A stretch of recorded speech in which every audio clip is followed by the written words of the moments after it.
When a man hurls another off a bridge in a frantic attempt to conceal his darkest secrets, he fails to realize a witness is nearby, hidden among the reeds.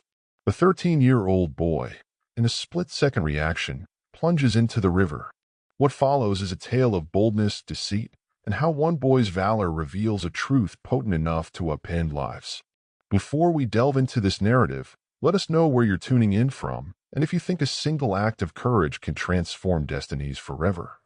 Don't forget to like and subscribe for additional stories akin to this. The sun was lowering, bathing the slow-moving river in a golden glow. 13-year-old Malik was crouched in the tall grass, his fishing rod leaning against a stone. This stretch of riverbank was his refuge, a peaceful spot where the clamor of home could be muffled by the hiss of cicadas and the occasional ripple of a fish breaching the surface. The smell of wet earth blended with the tang of the river, and Malik inhaled deeply, relishing the temporary tranquility. Following his father's death in a factory accident 5 years earlier, Malik's mother, Tanya, had labored ceaselessly as a nurse to keep their modest household afloat. Their two-room dwelling, with its cracked wallpaper and mismatched furniture, fell short of Tanya's wishes for her son. Fishing served as more than just a pastime for Malik. It was a practical need. A decent catch meant a meal that could offset their already limited food budget. On this particular day, however, the river was stubborn. The line stayed taut but did not yield results. Even so, Malik felt content to linger here, letting the hush of nature soothe him, free from the hum of daily burdens. Suddenly, a loud thump shattered his calm, jolting him upright. Malik instinctively sank lower in the underbrush, his heart pounding. Through the foliage, he observed a black sedan stopped in the center of the bridge not far upstream. "What in the world?" he whispered. A door swung wide, and a figure stepped out, moving swiftly toward the railing. Malik squinted, straining to see. His pulse raced as the individual leaned forward and shoved something, or someone, over the edge. The splash made his blood run cold. Tires screeched as the sedan sped away, its engine echoing faintly in the stillness. Malik's gaze darted to the river, scanning for any trace of what or who had been pushed. Then he spotted it, hand. Every muscle in his body seemed to freeze. Someone was in the water, limp, drifting with the current. His impulse was to dash off and find help, but the river flowed too quickly. Whoever it was didn't have long. "Come on, Malik," he mumbled to himself, willing bravery into his legs. He yanked off his sneakers, abandoned his rod, and ran down the muddy embankment. The stones jabbed at his soles, but he ignored the pain. By the time he reached the water's edge, the figure was already drifting downstream. Without stopping to think, Malik dove in. The chill of the water stunned him, and the current proved stronger than it looked from shore. Malik struggled initially, flailing arms and legs to remain steady. But he soon sighted the figure again, closer now, a man older, face slack, floating as though lifeless.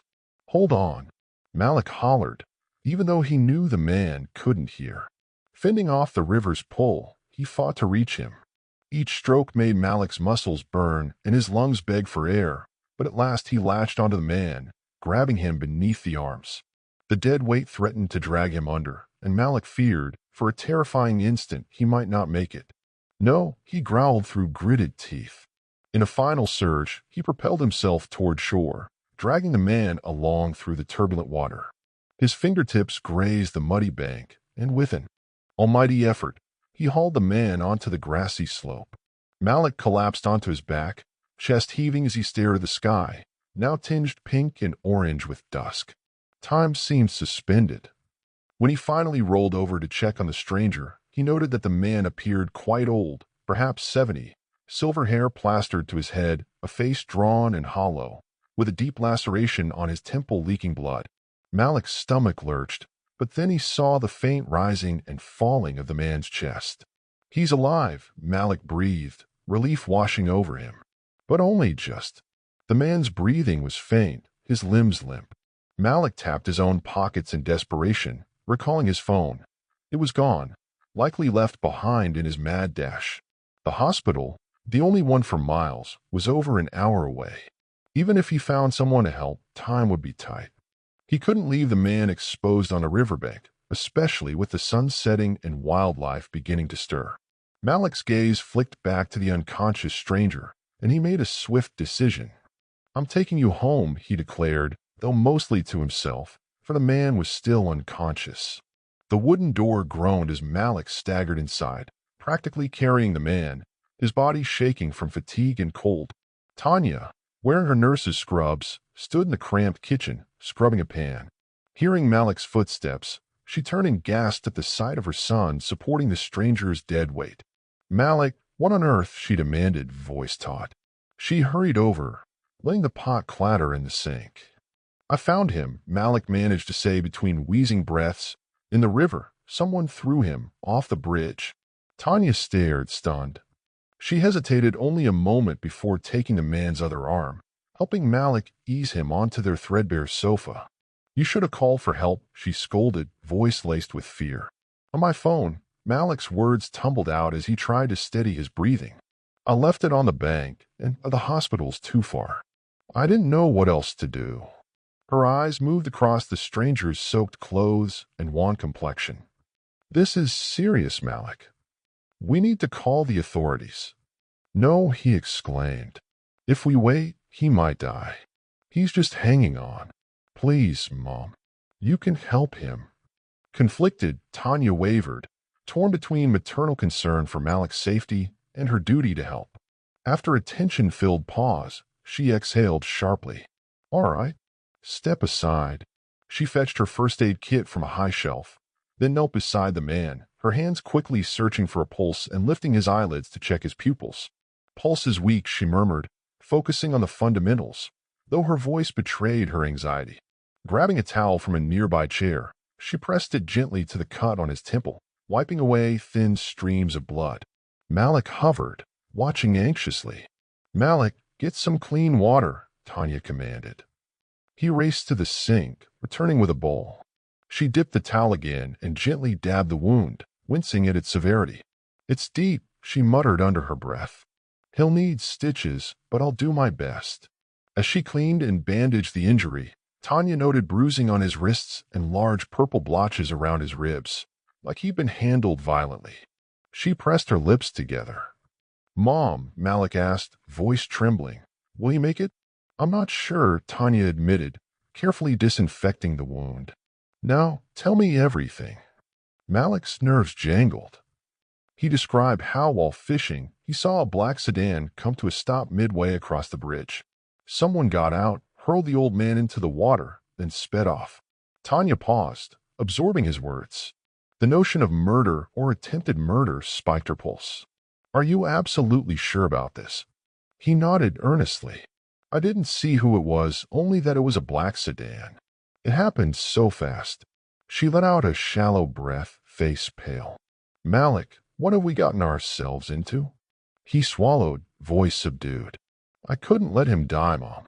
She wrapped a final length of bandage around a man's temple and stepped back, exhaling again. "We'll keep him stable. If he wakes, we'll figure out what to do next." That evening, Tanya and Malik ate dinner in anxious silence, seated on their small couch. Nearby, the stranger lay on a makeshift bed of blankets. His breathing had evened out, but he hadn't awakened. Their ancient TV sputtered with the local news, the images flickering in the dimness. Malik toyed with his food, appetite absent. Tanya remained watchful, glancing often at their unexpected patient. Breaking news tonight, the anchor intoned, Richard Greaves, a well-known billionaire philanthropist, has been reported missing. Greaves, recognized for his charitable contributions and leadership in the Greaves Foundation, was last seen leaving his home early this morning. Malik froze, fork halting midair. "Shoot," Tanya hissed, eyes locked on the screen. A photo of an older man with a regal face and silver hair flashed up. Authorities discovered his car abandoned near the Riverway Bridge earlier today, pointing to possible foul play. A widespread search is underway. Those with any information are urged to contact law enforcement immediately. Tanya's gaze darted to the man on the floor. Her heart pounded as she matched his face to the image on television. She swallowed hard, turning back to Malik. "It's him," she murmured. "That man in our living room. He's Richard Greaves." Malik stared at the motionless figure, the revelation sinking in. "So, he's the billionaire everyone's looking for?" She nodded slowly. Yes, Malik. It appears that's exactly who he is. For a few hushed moments, neither spoke, the gravity of the situation pressing in on them. Malik finally croaked. What do we do? We can't just. Tanya stood, lips forming a tight line. We wait. If he wakes up, maybe he can tell us what happened. Until then, keep silent. No one must learn he's here. But what if whoever harmed him comes back? Malik asked, voice shaking. She rested a hand on his shoulder. We'll deal with that if it arises. Right now, we have bigger concerns. Do you believe Malik made the correct call by bringing the man home instead of notifying the authorities? Could his courageous choice have dire outcomes? Let us know in the comments. And if you're captivated by this evolving drama, be sure to like the video and remain tuned. At dawn, the old man stirred.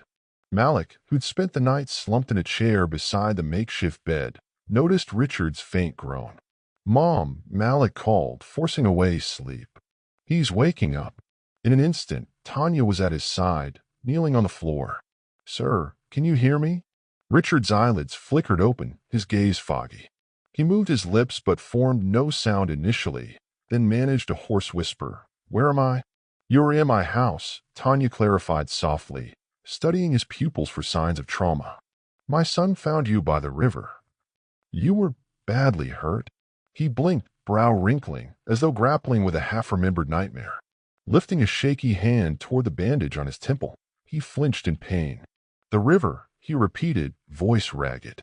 You need rest, Tanya counseled, repositioning the blanket. No, please wait. The words formed slowly, but they carried a hint of urgency. What happened? Do you recall anything? Malik inquired, stepping closer. Richard's eyes landed on him, filled with confusion. I'm not sure. I can't. His voice drifted off, and his head sagged onto the pillow again. Later that morning, the weary man was propped upright, sipping the mild tea Tanya had made. His hands quivered, though the warmth seemed to soothe him. Malik hovered, intrigued and uneasy in equal measure. Did you save me? The old man asked quietly, his voice steadier but still strained. Malik nodded. Yeah, I found you floating in the current, barely conscious. He swallowed, fixating on the steam rising from the cup. The river, he mumbled, as though grappling with a memory just out of reach. One morning, Richard sat stiffly on the sofa, absently massaging his temple. Tanya hovered, refilling his tea. Malik settled cross-legged on the floor, nervous energy emanating from him as he sensed the conflict stirring in Richard's eyes. I remember now, Richard murmured, voice hushed. Tanya went rigid, the teapot still in her hand. What do you mean? He inhaled sharply.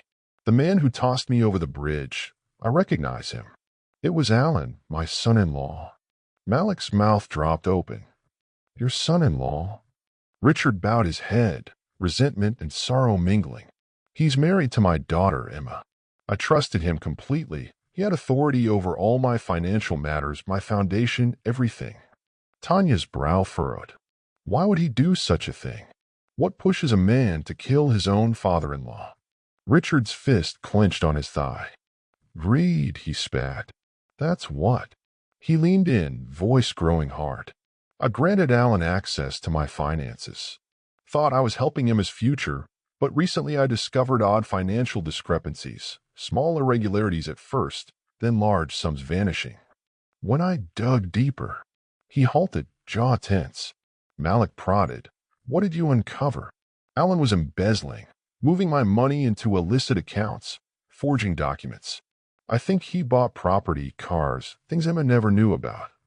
When I confronted him, he went berserk, accusing me of trying to tear his world apart, of resenting his success. Tanya's eyes went wide. That's insane. Precisely, Richard retorted, a bitter laugh on his lips. He's convinced I'm out to get him. Our argument grew ugly. He lashed out physically. I tried to defend myself, but he subdued me. Next thing I recall clearly is waking up in his car. Then another bridge. He stopped, touching the bandage lightly, as if its presence helped him distinguish reality from nightmare. Tanya's dismay bled into protective anger. He tried to murder you. He might come looking for you. Richard nodded wearily. I'm sure he will, if he fears I'm alive. He won't want me to speak. Silence spread through the small living room, broken only by the squeak of the fan. Tanya inhaled, squaring her shoulders. We have to involve the authorities. This is attempted murder. Richard's eyes flicked to hers, alarmed. Not yet. She drew back, astonished. Not yet. He tried to kill you. Richard exhaled in a rush, voice strained. I know, but if we hand this over to the police now, Alan will deny every word. He has the resources to spin this, to insinuate I'm the one lying. Tanya folded her arms. So your plan is to hide and hope he doesn't find you? Shaking his head, Richard frowned. I just need time. I have evidence, documents proving Alan's guilt, but it's stored at my estate in my personal safe. I must retrieve them before going to the police. Otherwise, it's just my word against his. And how do you plan on getting them? Tanya asked, voice tense. Richard deflated slightly. I don't know, but I can't go public yet. Once Alan suspects I'm still alive and have proof, he'll do anything to silence me. Tanya rubbed a hand over her face, dread creeping in. I have to think of my son, Richard. I won't endanger Malik. I know, he responded quietly. If it comes to it, I'll leave. Just give me a day or two. Then I promise I'll handle it. She weighed this, glancing at Malik's wide, concerned gaze. Finally, she nodded, albeit reluctantly. 2 days, Richard. After that, I'm contacting law enforcement. No matter what. Richard inclined his head in agreement, though the grim set of his jaw spoke volumes about his underlying apprehension. Malik, who'd been absorbing every word, ventured, I can help. Tanya cut him off. No. You've done enough, Malik. You rescued him. But this isn't your burden. Mom. No arguments, she stated, her stance final. Richard rested a hand on Malik's shoulder, offering a faint smile. Your mom's correct. You've done more for me than I can ever repay. Let the grown-ups handle this now. Malik scowled but finally nodded, his gaze drifting to the floor. That evening, as unease cloaked the house, Richard sat near the window, eyes trained on the dimly lit street. Tanya's cautionary words echoed in his head, and he couldn't blame her for being wary. Alan was dangerous, far more dangerous than anyone here realized. Still, one thing was certain. Alan was not going to walk away unscathed. Alan Greaves paced the glossy hardwood of his office, ordinarily polished composure unraveling. Reports from his private investigator were worrying, deeply worrying. The river search team had turned up nobody. Richard wasn't lying where Alan expected him. This can't be, Alan muttered, raking a hand through his styled hair. He swiveled abruptly to glare at the investigator, a wiry figure clutching a bulky file. So, he could still be alive? He may have survived, the investigator responded cautiously. The current that night wasn't that strong. Someone could have pulled him out. Alan's lip curled derisively. Who? That area's basically deserted. Did you see anything? Anyone? The investigator hesitated, then spoke. There was a kid, a local boy. A witness mentioned seeing him near the bridge that evening, but we don't have his name yet. We're pursuing it. Alan's hands clenched, mind racing. Find him, he barked, and anyone else involved. Do it quietly. No loose ends. Yes, sir, the investigator said, already retreating. Once alone, Alan poured himself a stiff drink, his hand trembling as he lifted the glass. If Richard lived, it meant more than just exposure of the embezzling. Attempted murder would likely lock Alan away forever, and he couldn't allow that. Malik first noticed the car on his walk home from school, a sleek black sedan parked a short distance from his home. Initially, he dismissed it. It was only a vehicle. But the next day, it was in the same spot, and his discomfort grew. Mom, do we know someone who drives a black car? Malik asked that evening while Tanya cooked. She paused, eyeing him. Why? I've seen it parked down the street a couple times. Just sitting there. Nobody getting out. Tanya's expression darkened. Malik, listen. If you spot that car again, don't approach it. Come straight home. Got it? Yes, ma'am, he replied, voice subdued. She went to the window, discreetly parting the curtain to survey the street. It appeared calm, but a gnawing sense of danger tugged at her. She glanced over to Richard, who lingered in a corner, lost in thought. "Richard," she said, "could Alan be sending people to track you?" He looked up, face grim. "If he knows I'm alive, he'll stop at nothing." Tanya inhaled shakily. "Malik, from now on, you stay indoors unless I'm with you." "No exceptions." "But, Mom." "No exceptions," she repeated firmly, the tone final. Malik reluctantly yielded, though a knot of worry settled in his chest. He disliked being coddled, but the look in her eyes warned this was not open for discussion. The following day at school, he couldn't shake the sensation of prying eyes. He glanced over his shoulder repeatedly, and by the last bell, he just wanted to be home. He took his normal route along a tree-lined back street. Midway, a black sedan rolled to a slow stop in front of him. His heart thumped as the driver's door opened, and a man in a dark suit emerged, scanning the surroundings before meeting Malik's gaze. "Hey, kid," the man said, tone forcefully casual. "Got a minute?" Malik's instincts demanded he bolt, but his feet stuck. "No, I need to get home," he stuttered, inching backward. The man smiled, but his eyes stayed cold. "Just a second. Come here." Malik shook his head, spinning around to flee, only to find another man blocking his path. "Easy, kid," the second man said. "We just want to talk." A rush of terror told Malik he was trapped. He reacted on impulse, darting left and squeezing through a narrow gap between two fences. The men yelled, their footsteps echoing as they chased him. Malik ran down the alley, lungs burning, zigzagging to confuse them. Spotting a dumpster, he dove behind it, pressing close to the cold metal. He clamped a hand over his mouth, struggling to quiet his frantic breathing as their voices drew near. "Where is he?" one demanded. "Check the alley." Malik's pulse thundered in his ears, and he squeezed his eyes shut, hoping they wouldn't spot him. After what felt like hours, their steps receded. "He's gone.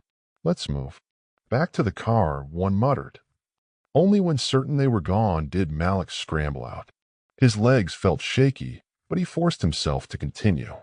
Panting, he didn't stop running until he burst into his home and sank to the floor. "Malik!" Tanya cried, rushing over. "What happened?" They tried to grab me," he panted, voice trembling. Tanya's face went white. She looked to Richard, who stood grim-faced. "Alan's men," Richard stated flatly. "This is becoming too hazardous," Tanya said, fear and anger mixing in her words. Later, Richard sat at the kitchen table, a faint furrow on his brow while he examined a notebook Tanya had provided. Malik was across from him, observing as the older man jotted figures and dates. Tanya leaned against the counter, arms crossed. "Are you positive you recall everything?" she asked, concern edging her tone. Richard didn't glance up. "I've got no choice." Alan was careless, but I must confirm the puzzle is complete before handing over anything. He paused, massaging his temple as memory fragments returned. He moved large sums to secret accounts, ones I'd never opened. "I began suspecting something before he attacked me. And the records are in your office?" Tanya asked. "Yes," Richard said, nodding. "Locked away. If we secure them, it'll prove what he did. But how can we get in?" Malik wondered. "Alan will surely have watchers near your place." "He will," Richard conceded, "which is why we'll need some backup." That evening, Tanya made a phone call. Around half an hour later, her brother James appeared. A retired detective, he exuded the steady calm of someone who'd seen everything. "What's going on?" James asked, stepping inside. His keen gaze took in the stress etched on everyone's faces and the unfamiliar man. "This is Richard," Tanya explained, voice serious. "He's in a big mess, and we need you." They told James the story of the last few days. By the time they finished, his face was grave. "So," he said, leaning forward, "Alan embezzled your money, attempted to kill you, and is now hunting you down?" Richard nodded. "Yes, and the proof is in my home. I can't risk going back alone." James rubbed his jaw. "All right.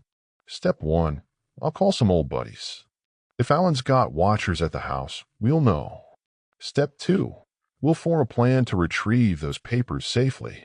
What about Malik? Tanya asked, voice unsteady. I'll keep him safe, James promised, eyeing Malik, who'd been quietly listening.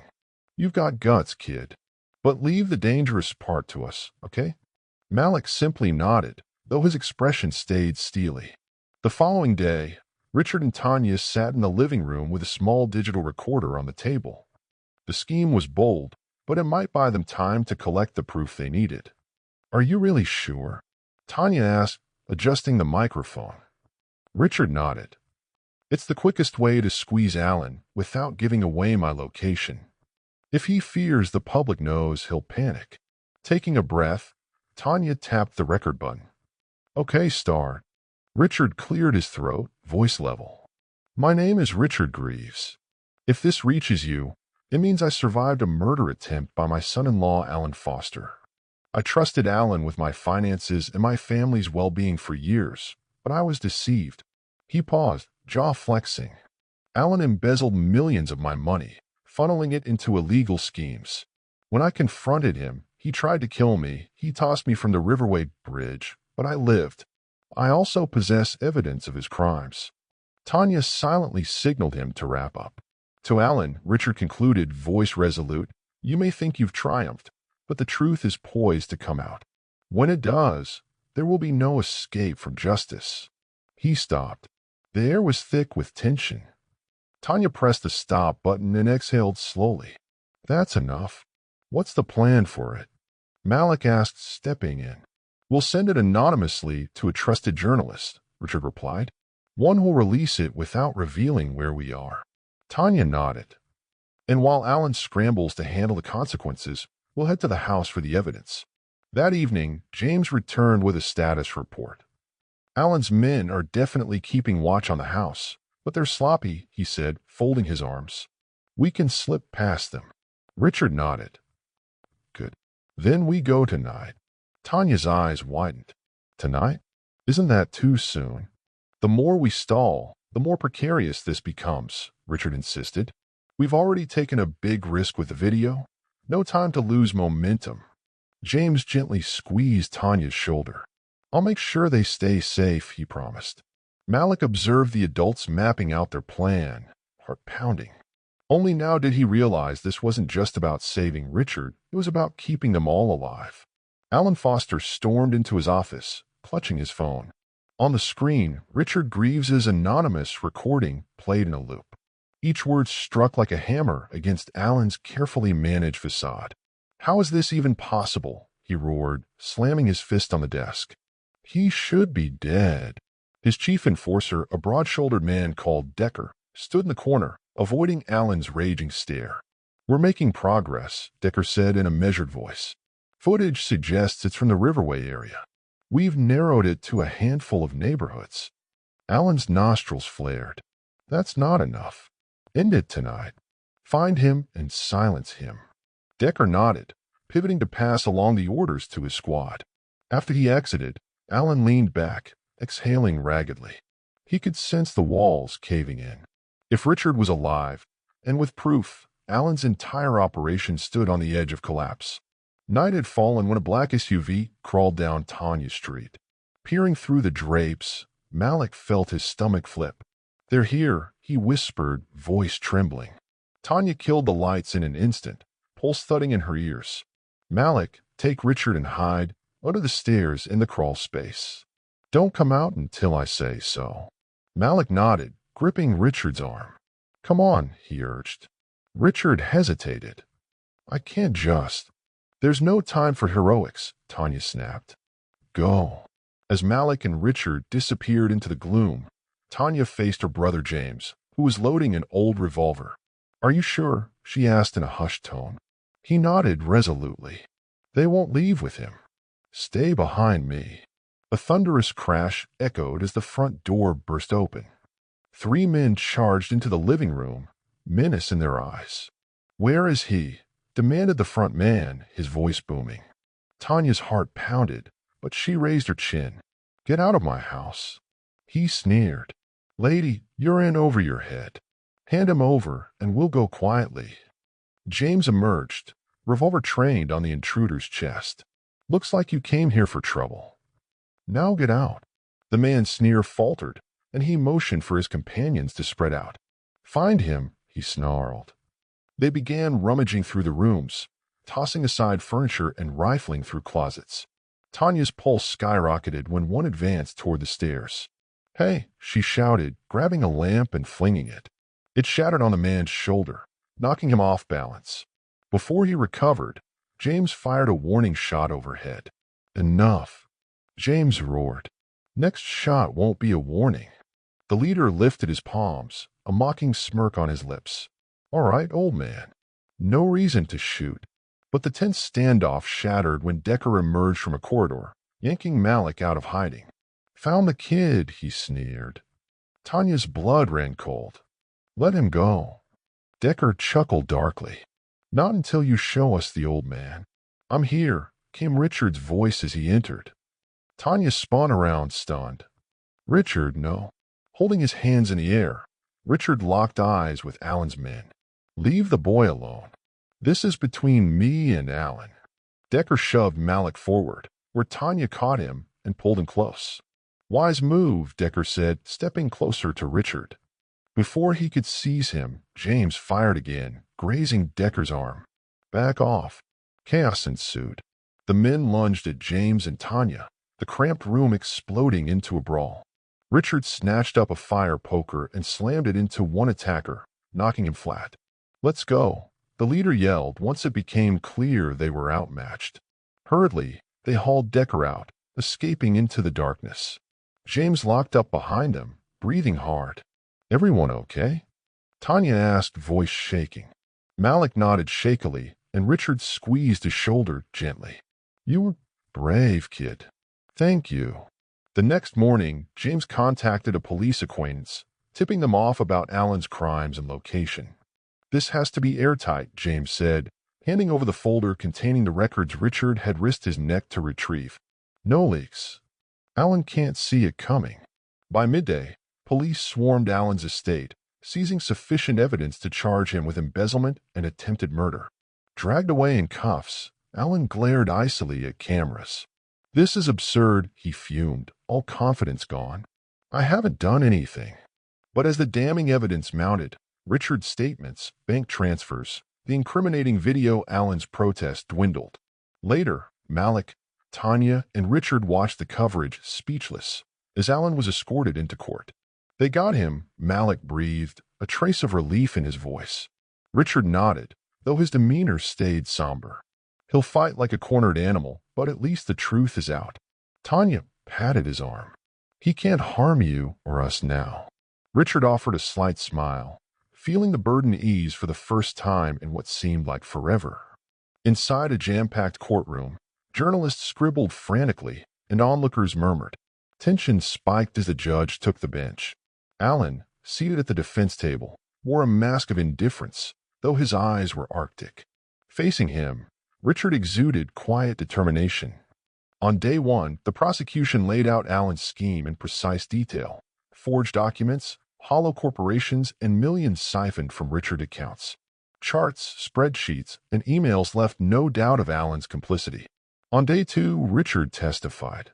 Mr. Greaves, began the prosecutor, describe your connection to the accused, Alan Foster. Richard fixed his tie, speaking calmly despite the emotional toll. Alan's my son-in-law. I entrusted him with my finances, believing he'd look after my family's interests. When did you begin suspecting wrongdoing? Richard took a breath. 6 months ago, I noticed strange withdrawals. When I confronted Alan, he lashed out, and eventually he tried to kill me. The prosecutor's tone was grave. Please elaborate. He threw me off the Riverway Bridge, Richard stated. Left me for dead. Alan's lawyer leapt to his feet. Objection, pure speculation. The judge nodded. Sustained. The jury will disregard the witness's inference regarding intent. Undeterred, Richard pressed on. If Malik hadn't found me, I wouldn't be alive now. All eyes swung to Malik, sitting nervously in the gallery. His palms damp, he took the stand, Tanya offering him a reassuring nod. Please state your name, said the prosecutor. Malik Johnson, he replied, voice quivering. Tell us what you saw the night Richard Greaves was attacked. Malik glanced at Richard, who smiled encouragingly. I was fishing. It was quiet, then I heard a crash. A black car halted on the bridge, and someone leaned over and threw something into the water. The prosecutor leaned in. What happened next? I saw a man in the water, Malik said steadily. He wasn't moving, so I jumped in. The defense jumped up. Objection. This witness is a child, alone in the dark. He can't ID the defendant. The prosecutor countered. He's not identifying the defendant, only verifying the incident. Overruled, pronounced the judge. Growing bolder, Malik continued. Later, I recognized Mr. Greaves on the news. That's how I knew it was him in the river. The trial peaked when the prosecution summoned an unexpected figure, Thomas Crane, a former partner of Allen's. The moment Crane took the stand, Allen's veneer cracked, his gaze brimming with anger. Mr. Crane, the prosecutor started, clarify your dealings with the defendant. Crane's voice was measured. We worked together on multiple ventures. Allen hired me to set up offshore accounts and shell entities to siphon Mr. Greaves's money. Did you know these acts were illegal? After a pause, Crane nodded. Yes, but Allen swore no one would find out. And when Mr. Greaves confronted him, Crane swallowed. Allen panicked. He mentioned he'd take care of the problem. I didn't realize what he meant until I heard about the bridge. Then it all made sense. Why are you testifying? Crane cast a glance at Allen, then turned back to the prosecutor. Because it's the right thing to do.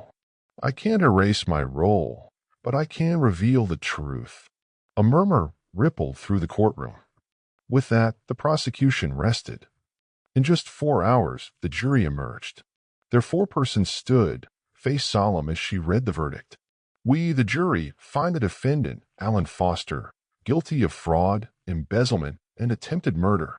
Allen's shoulders slumped, cockiness gone. The judge promptly sentenced him to life without parole. As the gavel cracked, the room exhaled as one. Malik watched Allen, now in handcuffs, the expensive suit a hollow emblem of his downfall. That night, Malik perched on his porch, gazing at the stars. Richard joined him, lowering himself carefully into the adjacent chair. Doing okay, kid? He asked. Malik nodded, though he looked pensive. I never expected it to feel this way. I thought it would be pure relief, but it's not. Richard smiled wryly. No, it isn't. An ordeal like this leaves scars, but you made a difference. You saved me. You took down a dangerous man. That's huge. With a small, thoughtful frown, Malik asked, Do you think people like Allen can change? Richard sighed. I'm not sure. But the important part is that people like you exist, who act when it counts. Malik returned a quiet but genuine smile, sense of pride replacing his earlier heaviness. A bright afternoon found Richard Greaves back at Tanya's humble house, this time without worry. He arrived in a reserved yet polished car, carrying an envelope and a kind smile. When Malik opened the door, his eyes lit up at the sight of the man he'd rescued weeks ago. Richard, Malik said, stepping aside, Come on in. Good to see you, Malik, Richard replied, patting the boy's shoulder. Is your mom around? Tanya emerged from the kitchen, drying her hands on a towel. Richard, she greeted, a note of warmth undercut by lingering formality. What brings you here again so soon? He sank onto the worn sofa, placing an envelope on the coffee table and nudging it toward her. I'm here to show my gratitude. What is that? Tanya asked, eyes cautious. Open it, Richard encouraged with a gentle grin. She opened it, unfolding a letter and a check. Her jaw dropped when she read the amount, hand flying to her mouth. Richard, it's too much. It's hardly enough, Richard insisted. You and Malik saved my life. If not for you, I wouldn't have lived long enough to see justice done. I want to make sure you two never need to worry again. Tanya's voice shook. But this is more money than I've ever seen. I'm not sure if we can accept. Richard gave a resolute shake of his head. Think of it as an investment. And it's more than just money. Turning to Malik, whose eyes were round with curiosity, he added, I've arranged your enrollment in St. Gabriel's Academy, top-notch school. Your tuition, books, transport, all covered? Malik's mouth hung open. You mean I get to go to St. Gabriel's for real? Richard laughed lightly. Yes, indeed. A small token for someone with your courage. Tanya blinked back tears, gripping the letter. Richard, I can't even. Then just say yes, he replied softly, and allow me to do this for you. She swallowed and nodded. Yes, thank you. From the bottom of my heart, thank you. A week later, Malik stood in the modest bedroom he shared with his younger cousin, filling a backpack with freshly purchased supplies for his first day at St. Gabriel's. Running his hand over the crisp uniform, he paused for a moment. The last month had been a whirlwind, rescuing a stranger, testifying at trial, and now a whole new school. But deeper still, he felt changed. Malik. Tanya's voice called from a hallway. Hurry. You'll miss the bus. Coming, he yelled back, zipping his backpack. He caught a glimpse of himself in a small mirror. For once, he didn't only see a kid from a poor neighborhood. He saw a brave young man, capable of real impact. Walking to the bus stop, Malik thought about the bridge and that instant when he'd hurled himself into the water. His life, and Richard's, had never been the same since. He recognized now that courage wasn't the absence of fear. It was action in spite of it. On Saturday, Richard showed up again, carrying a small gift box. Malik was in a yard, fiddling with a fishing rod he hadn't used in weeks. Back at it, huh? Richard said, stepping onto the grass. Malik grinned. Yeah, it's how it all started. Richard chuckled. Indeed. He held out the box. Got something for you. Malik cracked it open to reveal a personalized fishing lure, etched with his initials. Wow, he breathed, his fingers gliding over the shiny metal. Thank you. You've earned it, Richard said, pausing as emotion flickered in his voice. Malik, I see you like a grandson I never got to have. Malik felt his throat tighten, but he managed a grin. And your family to me, too. Richard nodded. I promise I'll be around. And if you need me, call. Any time. I will, Malik answered earnestly. Later that evening, Malik wandered down to the river alone. He stood on the bridge, gazing into the water that once filled him with dread but now felt almost welcoming. This was where everything had changed, turning his normal existence upside down. He thought of the man who tried to murder Richard and was now locked away, Richard's new generosity, and his own bright possibilities. Most of all, he reflected on a single choice, a solitary act of courage that had transformed both their lives. As the sun sank below the horizon, Malik smiled inwardly. The river coursed on endless and resolute, like life itself, and Malik was prepared for whatever new chapter awaited. Thank you for watching until the end. If you appreciated this story, please give it a like and subscribe for more.